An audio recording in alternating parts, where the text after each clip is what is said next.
Terima kasih. Assalamualaikum warahmatullahi wabarakatuh. Assalamualaikum warahmatullahi wabarakatuh. Waalaikumsalam warahmatullahi wabarakatuh. Yang terhormat Guru Pengawas TK Kecamatan Baranti, yang saya hormati Ibu Kepala Sekolah serta guru rekan profesi Kecamatan Baranti. Syukur alhamdulillah kita panjatkan kehadirat Allah Subhanahu wa taala. Pada hari ini kita diberikan kesehatan, kesempatan untuk bisa hadir di acara kita ini, yaitu acara diseminasi budaya positif terkait dengan tugas kita aksi nyata saat modul 1 divisi 4 budaya positif. Salam dan taslim atas junjungan kita Nabi besar Muhammad SAW, Nabi sebagai suatu hasanah bagi kita sekalian. Itu yang saya hormati. Pertama-tama saya mengucapkan terima kasih yang setinggi-tingginya atas kehadirannya untuk acara kita ini. Dan untuk menghabiskan waktu, marilah kita mulai acara materi ini. Yang pertama saya sendiri selaku calon guru penggerak angkatan 9. Kemudian yang kedua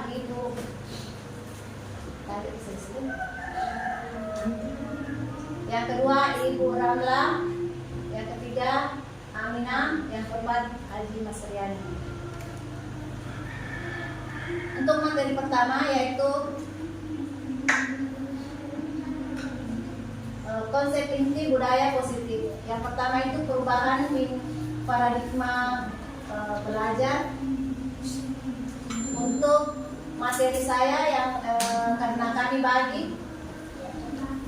bagi ada 6 materi, kami bagi menjadi 2 materi 1 orang. Yang pertama untuk saya perubahan paradigma belajar, kemudian disiplin positif, kemudian selanjutnya nilai-nilai kebajikan dan kebutuhan dasar manusia itu oleh Ibu Ramla, kemudian posisi kontrol guru dan keyakinan kelas oleh Ibu Aminah, kemudian terakhir segitiga institusi oleh Ibu Haji Masriani.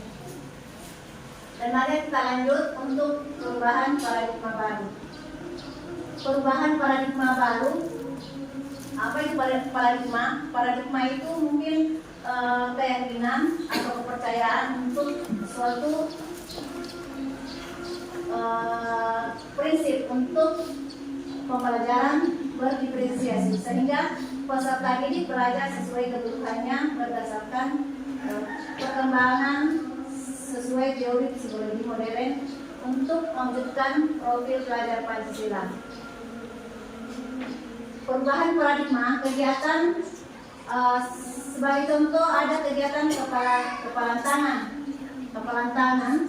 Kalau ada A dan B, sobeklah secara kertas itu, tuliskan benda atau sesuatu yang sangat berharga untuk Anda, kemudian diletakkan salah satu tangan Anda. Kemudian digenggam dengan segala daya, buatlah sebuah. Kemudian teman yang satu atau B akan mencoba dengan sekuat tenaga, apakah dengan membuat berbagai cara atau dengan bisa membujuk, bisa mengancam, atau bisa menghabis, menyuap untuk membuka kepala tangan itu, tergantung dari kita. Kemudian selanjutnya miskonsepsi tentang budaya kontrol. Ini karena budaya kontrol banyak yang belum paham tentang budaya-budaya yang kita tanamkan di pendidikan di anak di usia dini. Ada miskonsepsinya, ilusi guru mengontrol murid. Kemudian ilusi bahwa kritik dan membuat rasa bersalah mampu menguatkan karakter. Kemudian ilusi bahwa semua penguatan positif, efektif dan bermanfaat. Pakai slide. Konsepsi tentang budaya kontrol. Yang pertama, ilusi guru mengontrol murid. Kemudian ilusi bahwa kritik dan membuat rasa bersalah mampu menguatkan karakter. Kemudian ilusi bahwa semua penguatan positif, efektif dan bermanfaat. Kemudian ilusi bahwa orang dewasa berhak memaksa. Nah, disinilah budaya kontrol biasa kita gunakan, kita salah manfaatkan. Karena biasa kita membuat mendisiplinkan anak, biasa kita memberi ancaman atau semacam membuat rasa bersalah anak. Jadi anak-anak itu hilang percaya dirinya. Selanjutnya ada stimulus respon dan teori kontrol. Kita bisa membandingkan di sini realitas kebutuhan kita sama. Kalau teori kontrolnya, realitas kebutuhan kita berbeda. Semua orang melihat hal yang sama. Setiap orang memiliki gambaran berbeda. Kita mencoba mengubah orang agar berpandangan sama dengan kita. Teori kontrolnya, kita berusaha memahami pandangan orang lain tentang dirinya. Perilaku buruk dilihat sebagai suatu kesalahan. Semua perilaku memiliki tujuan. Orang lain bisa mengontrol saya. Terkontrol hanya Anda yang bisa mengontrol diri Anda. Saya bisa mengontrol orang lain, Anda tidak bisa mengontrol orang lain. Pemaksaan ada pada saat bukan kolaborasi dan konsensus menciptakan pilihan-pilihan baru. Yang terakhir, model berpikir menang kalah. Teori kontrol model berpikir menang kalah. Next. Nah, kita masuk materi yang kedua, disiplin positif. Disiplin positif itu berasal dari kata disiplin yang artinya belajar. Nah, disiplin mengacu pada disiplin diri yang memiliki tanggung jawab terhadap apa yang dilakukannya berdasarkan nilai-nilai yang diyakini. Disiplin positif merupakan salah satu cara penerapan disiplin yang bertujuan untuk menumbuhkan kesadaran serta memberdayakan peserta didik tanpa imbalan penghargaan, ancaman atau hukuman. Nah, disinilah disiplin positif. Kadang kita serba salah. Kadang-kadang apalagi anak TK yang kita hadapi biasa untuk mendisiplinkan kita beri imbalan dengan penghargaan seperti itu ya. Biasa misalnya siapa yang sudah duluan selesai, boleh pulang cepat. Nah, sebenarnya itu mungkin harus kita ubah semua menjadi nanti kita belajar selanjutnya karena ada metode materi selanjutnya.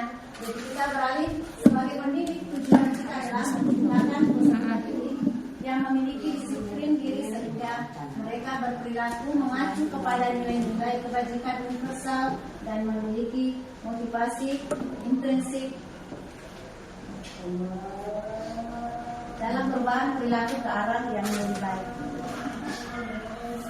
Selanjutnya di sini ada disiplin positif, ada teori kontrolnya, ada makna disiplin, teori motivasi, ada di sini 5 posisi kontrol, 5 kebutuhan dasar manusia. Itu materi nanti selanjutnya ada teman kita yang akan membawakan materi tersebut. Selanjutnya nilai-nilai kebajikan.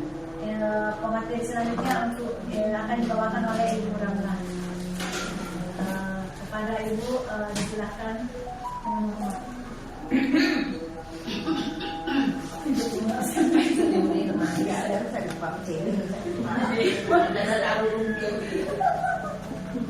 Ya, baiklah.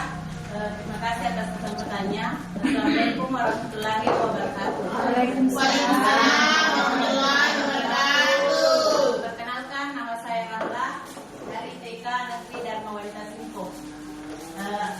Sebelum saya membawakan materinya, kita ice briefing dulu, semuanya berdiri.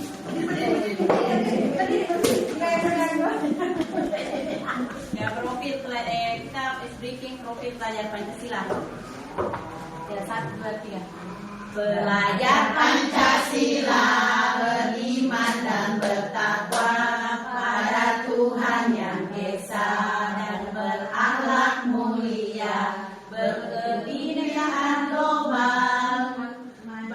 bergotong royong mandiri, kreatif dan bernalar kritis.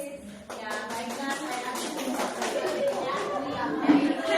nilai-nilai kebajikan. Ya, nilai-nilai kebajikan universal. Nilai-nilai kebajikan adalah sifat positif manusia yang merupakan tujuan mulia yang ingin dicapai setiap individu. Nilai-nilai tersebut bersifat universal dan lintas bahasa, bangsa, agama maupun latar belakang. Setiap perilaku perbuatan memiliki suatu tujuan. Dengan mengaitkan nilai-nilai kebajikan yang diyakini seseorang, maka motivasi intrinsipnya akan terbangun, sehingga menggerakkan motivasi dari dalam untuk dapat mencapai tujuan mulia yang diinginkan. Nilai-nilai kebajikan yang ingin dicapai oleh setiap anak Indonesia kita kenal dengan profil pelajar Pancasila. Yang pertama, beriman, bertakwa kepada Tuhan Yang Maha Esa, dan berakhlak mulia. Yang kedua, mandiri. Yang ketiga, bernalar kritis. Yang keempat, berkebinekaan global. Yang kelima, bergotong royong. Yang keenam, kreatif.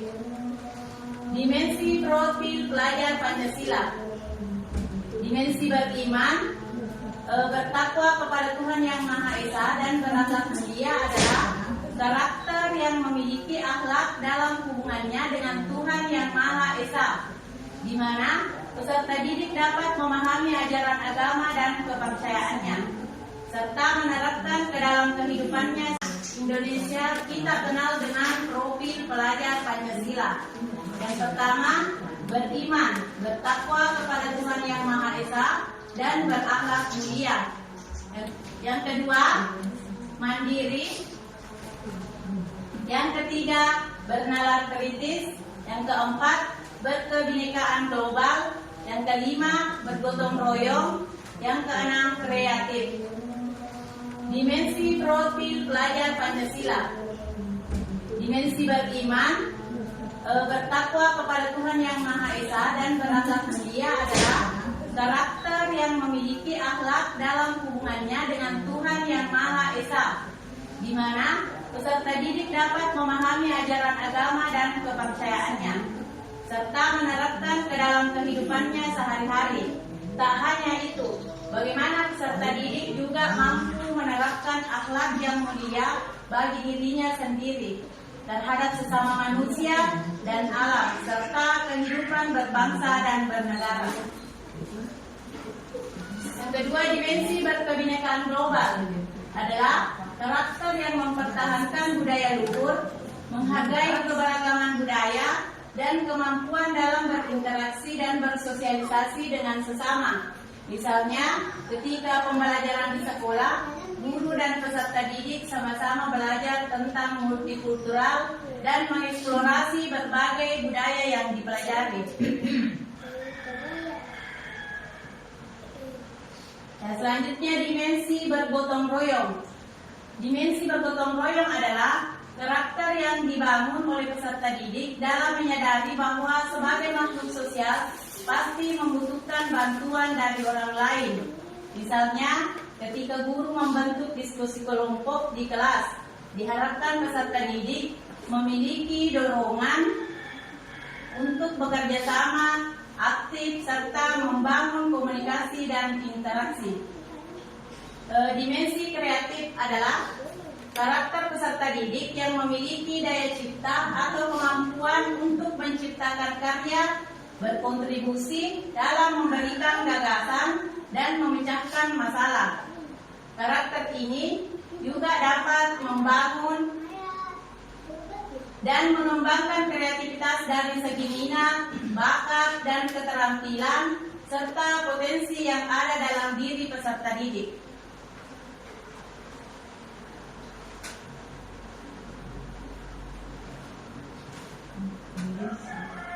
Selain itu, terdapat banyak nilai-nilai kebajikan universal antara lain keadilan, keselamatan, tanggung jawab, kejujuran, rasa syukur, berprinsip, integritas, kasih sayang, rajin, berkomitmen, percaya diri, kesabaran,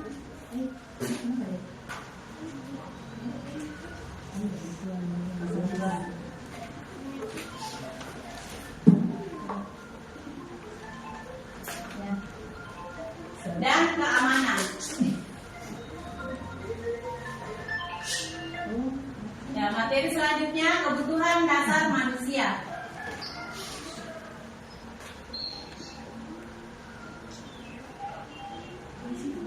Kebutuhan dasar manusia adalah segala sesuatu yang kita lakukan untuk mendapatkan apa yang kita inginkan.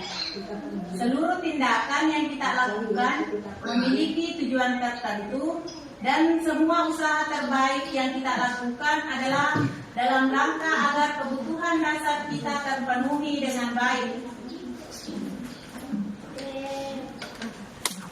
5 kebutuhan dasar manusia. Yang pertama, bertahan hidup. Bertahan hidup itu terkait dengan makanan, pakaian, tempat tinggal, keamanan, dan kesehatan. Yang kedua, kasih sayang dan rasa terima. Kasih sayang dan rasa terima terkait dengan rasa terima, dipedulikan, berbagi, kerjasama, menjadi bagian dalam kelompok. Kebutuhan dasar manusia yang ketiga yaitu penguasaan, terkait dengan harga diri, keinginan untuk dianggap, memimpin, berprestasi, diakui, dan didengar. Kebutuhan dasar manusia yang keempat yaitu kebebasan, terkait dengan mandiri, memiliki pilihan, mencoba hal baru, mampu mengendalikan arah dirinya. Yang kelima, kesenangan, terkait dengan bermain, humor, antusiasme, tertawa. Ya, sekian materi dari saya. Saya persilakan materi selanjutnya. Ya, Ibu. Nama saya dulu Amina, calon angkatan guru penggerak angkatan 9 yang akan membahas tentang 5 posisi kontrol manusia. Saya dari Dekan Negeri Data Cibotekan. Ya, sebelum kita mulai membahas 5 posisi kontrol, kita mau sedikit bertanya. Ya, coba kita berdiri dulu. Berdiri. Cuma tidak berdiri. Ya, kita tepuk semangat dulu. Mana suaramu? Ini suaraku. Mana semangatmu? Ini semangatku. Kita tepuk semangat. Tepuk semangat. Kita tidak mengerjakan tugas. Coba ada yang bisa? Posisi kontrol yang mana? Kamu tidak manajer. Iya, benar manajer. Posisi yang ketiga. Posisi. Oke. Ya, sekarang kita pindah lagi ke next. Ya, kita pindah lagi ke materi selanjutnya tentang keyakinan kelas. Nah, di sini saya akan apa itu keyakinan kelas? Keyakinan kelas adalah mengapa keyakinan kelas? Mengapa bukan peraturan kelas? Karena peraturan kelas itu adalah biasa timbul atas tidak persetujuan. Karena kalau keyakinan kelas, persetujuan yang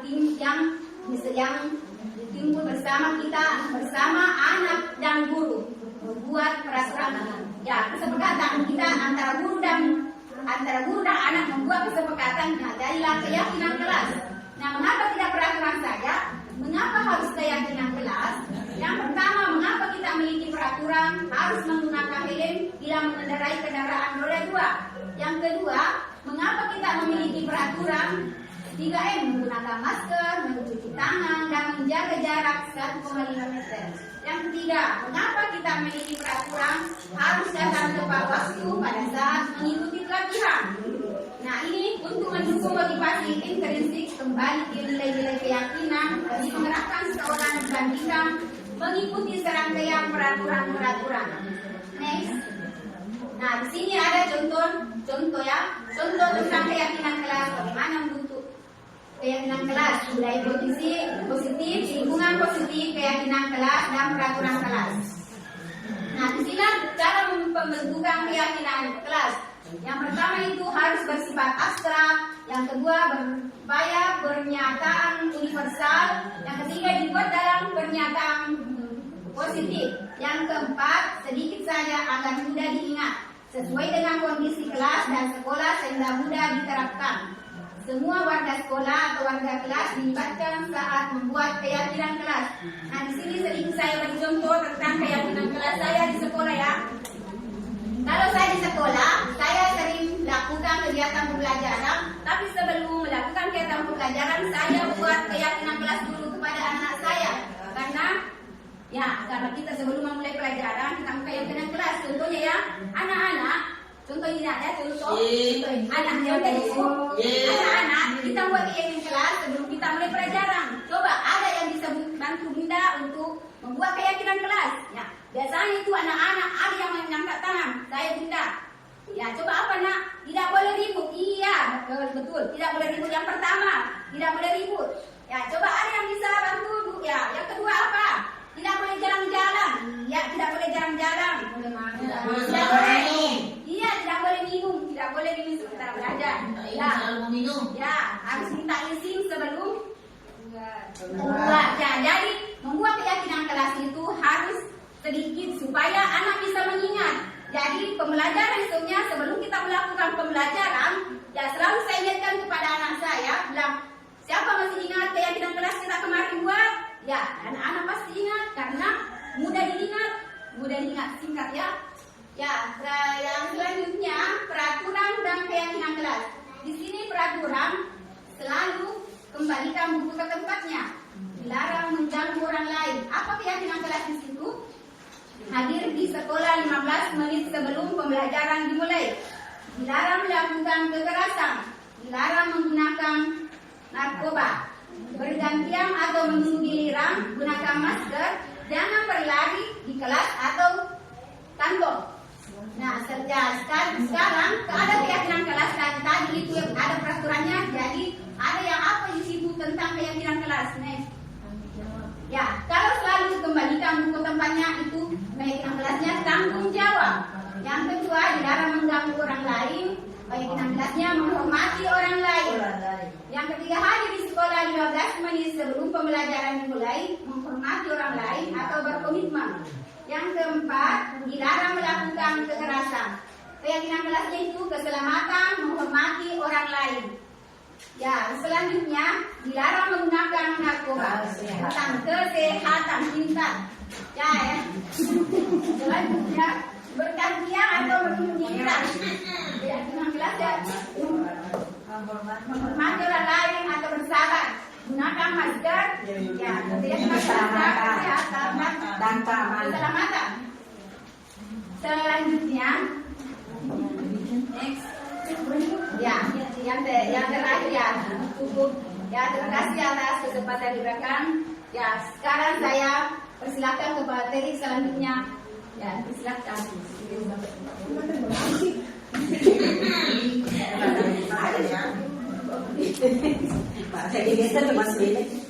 Terima kasih atas kesempatan yang diberikan kepada saya.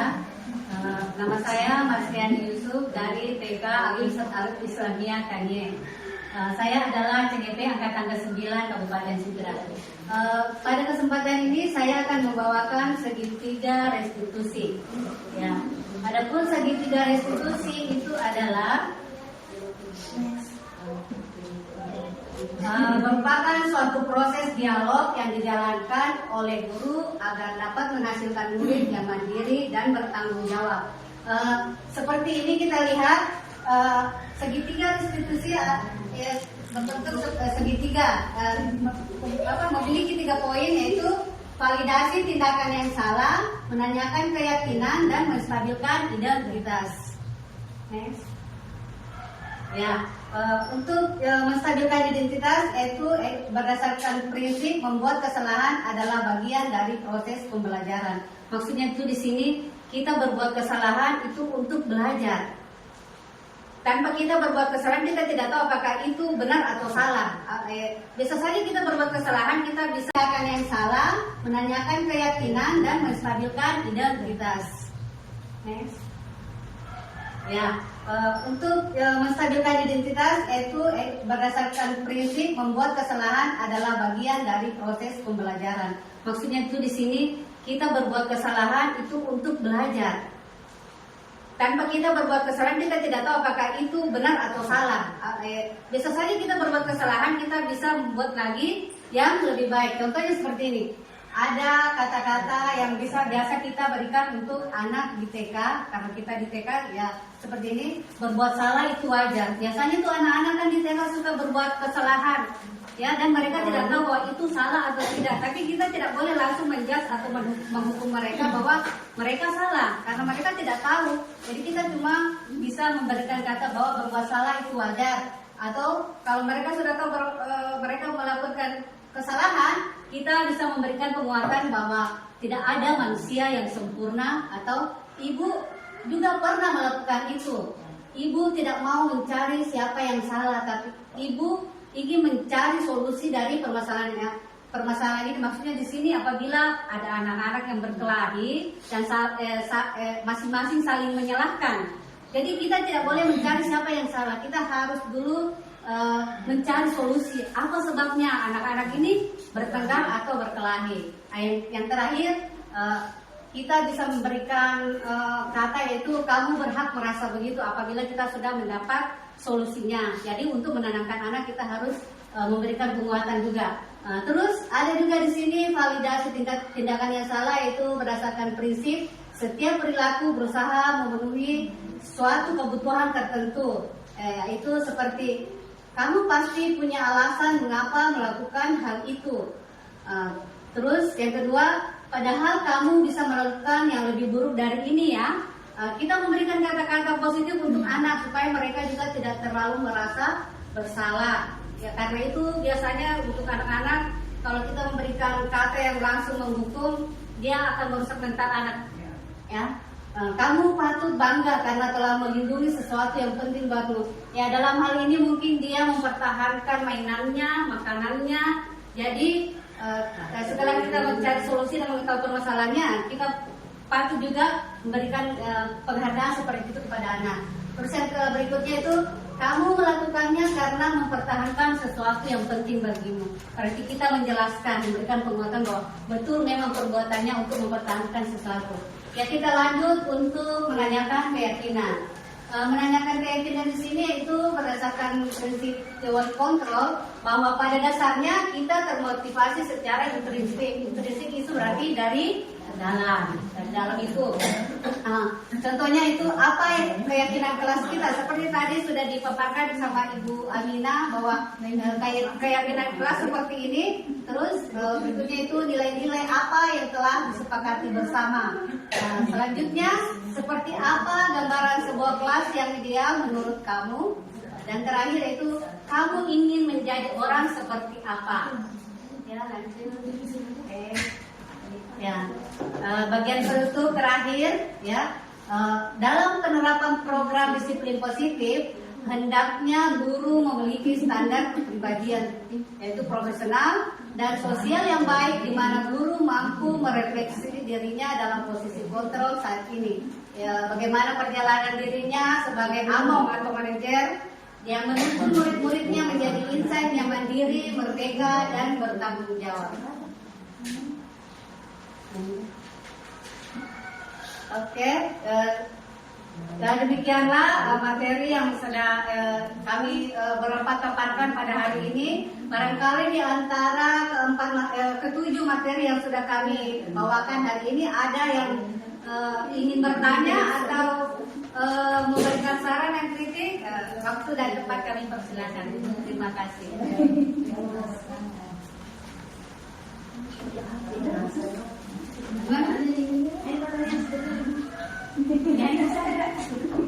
Bertanya.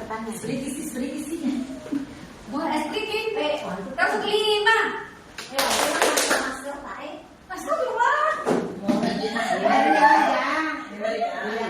Perusahaan itu lembaga amdas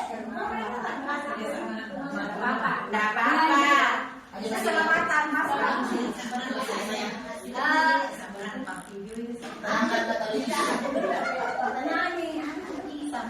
Kasih kosmi dulu sayang. Ini ya Yoli tak mau beli saya mau cakap semua gigi. Ada yang ingin bertanya atau ingin memberikan saran? Bagaimana Ibu pengawas?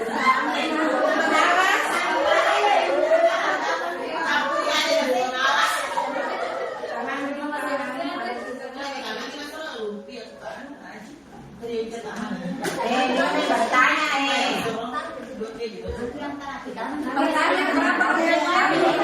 Berapa rupiah?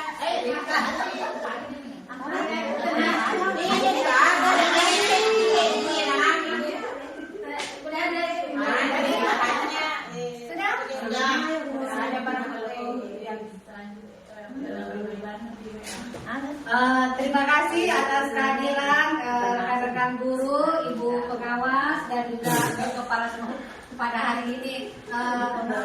Jika di kemudian hari ada yang ingin ibu-ibu atau ibu kepala sekolah pertanyakan kepada kami, boleh melalui DA atau nanti bertemu langsung dengan kami. Insya Allah kami akan memberikan siap membantu dan memberikan jawaban sesuai dengan kemampuan yang sudah kami terima selama ini.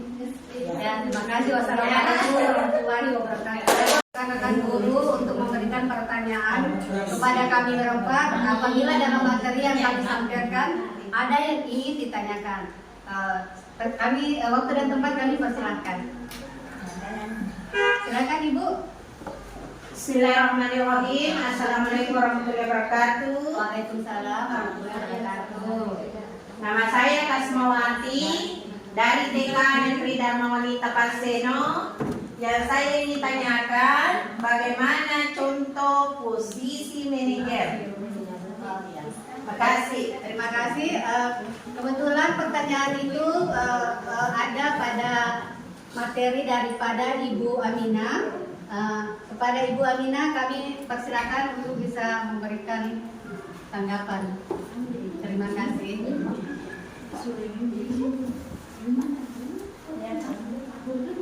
Ya, terima kasih atas pertanyaannya. Untuk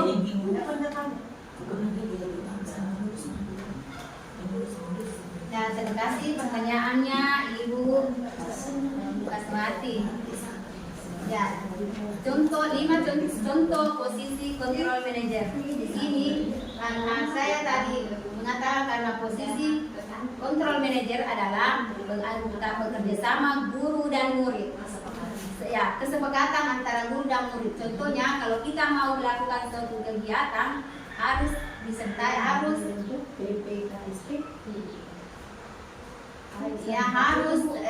sepengetahuan dengan murid, bersama-sama murid mengerjakan sesuatu. Contohnya kalau kita mau mengadakan sesuai dengan tema binatang ya, sesuai dengan tema binatang, kita mau membuat gambar binatang ya. Jadi anak-anak itu mewarnai gambar binatang. Jadi guru ada guru di situ membantu murid bersama murid mengerjakan tugas tersebut. Itu contoh ya. Kita mengajukan pertanyaan-pertanyaan yang diberikan kepada guru. Ya, mungkin itu contoh salah satu contoh yang saya sempat berikan ya. Nah, contoh di sini contoh manajer. Ada pertanyaan-pertanyaan di situ contoh manajer, yaitu apa yang kita yakini, apa yang bisa kerjakan untuk memperbaiki masalah ini, menguatkan. Di sini hasilnya adalah menguatkan pribadi. Contohnya tadi itu kalau kita mau bekerja harus bekerja sama dengan guru dan murid untuk membuat kesepakatan kelas tadi. Ya, terima kasih. Bagaimana dengan penanya apa yang sudah Terima kasih. Ya, terima kasih. Ya, selanjutnya ada yang bisa menambah pertanyaan ibu-ibu? Ada yang bisa bertanya sesuai dengan materi yang tadi? Ada yang bisa menambahkan atau kasih masukan tentang materi-materi yang tadi kita bawakan yang keempat?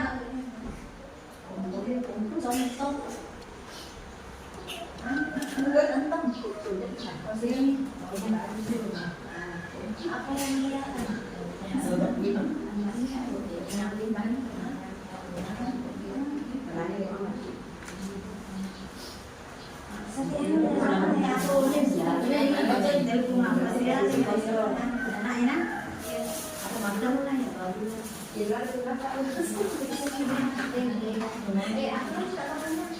Ini lo baca pada rumah.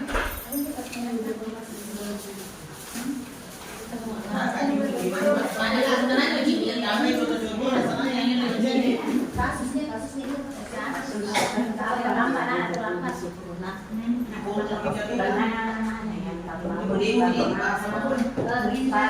bagaimana hasil ada anak yang sampai memakai seragam ke sekolah Tidak memakai seragam. dan tidak memakai sepatu berwarna Ada yang bilang anak pas sekolah, kemudian kebetulan saat itu balik terlambat dan seragamnya tidak sama dengan hari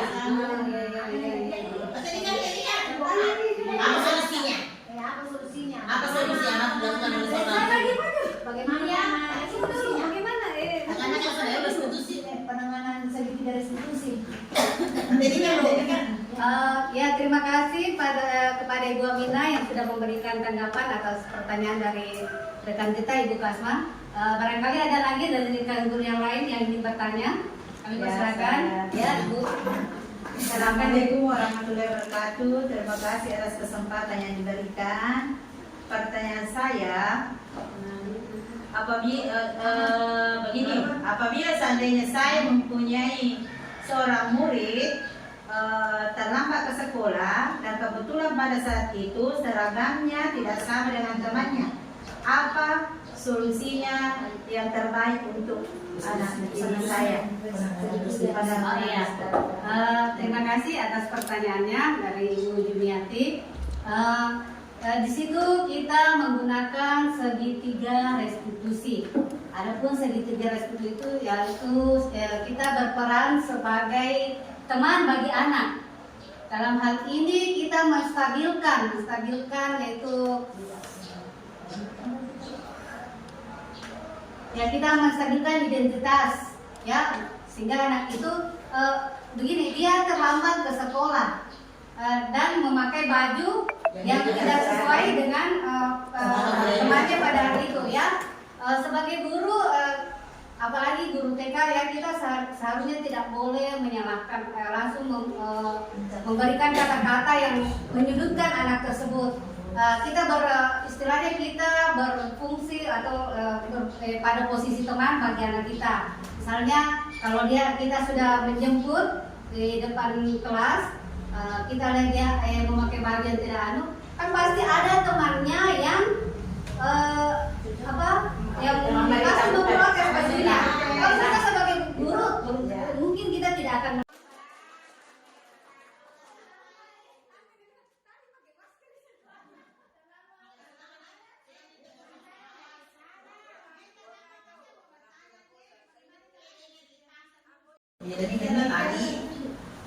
Demikianlah tadi diseminasi budaya positif dari keempat pemateri, yang mana yang pertama tadi saya sendiri Aisyah dari TK Idata Dharma Langgang, dan yang kedua Ibu Ramla dari TK Dharma PDRI, TK Negeri Dharma Simpo. Kemudian yang ketiga TK Ibu Amina dari TK Negeri Cipotakari. Kemudian yang keempat tadi Ibu Haji Masriani dari TK DDI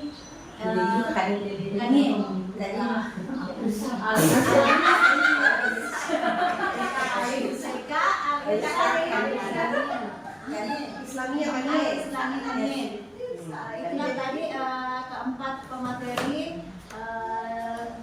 Saya ingin mengucapkan terima kasih kepada semua yang sempat hadir, terutama terkhusus untuk Ibu Pengawas di samping saya. Terima kasih atas kesediaannya bersama kita semua. dan kepada ibu-ibu kepala sekolah beserta guru-guru, kami ucapkan terima kasih atas kesediaannya pada hari ini. Bila mana ada kekurangan mohon dimaafkan. Kami akhiri dengan ucapan Alhamdulillahirobbilalamin. Alhamdulillahirobbilalamin. Wassalamualaikum warahmatullahi wabarakatuh. Waalaikumsalam.